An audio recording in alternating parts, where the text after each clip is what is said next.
In today's video, I wanted to talk about the efficiency of saying no. And why I wanted to bring this up today is because just the other day when I was looking back and thinking about the certain situations that I've been put in whenever I say yes or no, it made me think that as someone who is, I would say, as a people pleaser, I say yes a lot. And that's put me in certain situations where I would consider as mundane tasks as well, which I feel might not be necessary, or even meetings which I don't have to be around for. I still say yes. And if I think back, the reason why I would say yes is sometimes it stems from the insecurity. If I say no to attending these meetings, then it might give me a bad rep because it might show that I'm not someone who is maybe responsible for the work, or I'm not someone that is showing enthusiasm or showing support for the work.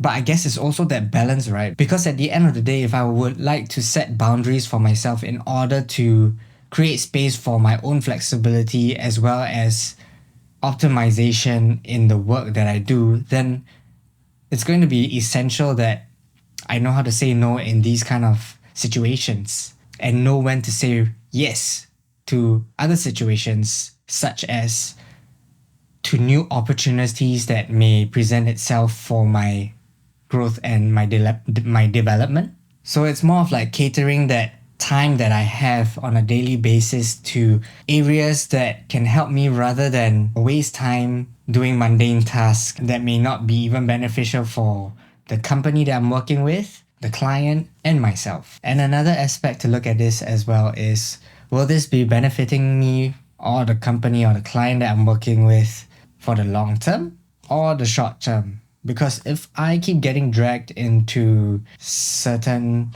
meetings which are not necessary, or getting dragged into different tasks that are not necessary for me to do at that point of time, then it's gonna be distracting me from the ulterior goal, from reaching that goal. Whereas if I just put in the effort to just do as much as I can, then wouldn't that be more efficient? So I hope this quick sharing today has allowed you to think about whenever you say yes or no, are you able to set those boundaries for yourself and make sure that you prioritize yourself to a certain extent? Not saying that you shouldn't help people who are in need of emergency need, but more of just finding that balance, because more often than not, like for myself, I know that I should be saying no at sometimes, but I just don't do it. So after reflecting over and over again, it's still a work in progress, of course. I have to make that continuous reflection to remind myself that in certain situations, if I want to grow and develop myself, I just have to practice saying no. So think about it for a moment. And if you have any questions, feel free to leave them in the comments. And if you enjoyed this piece of content, feel free to like, share, and subscribe. And I'll see you in the next one.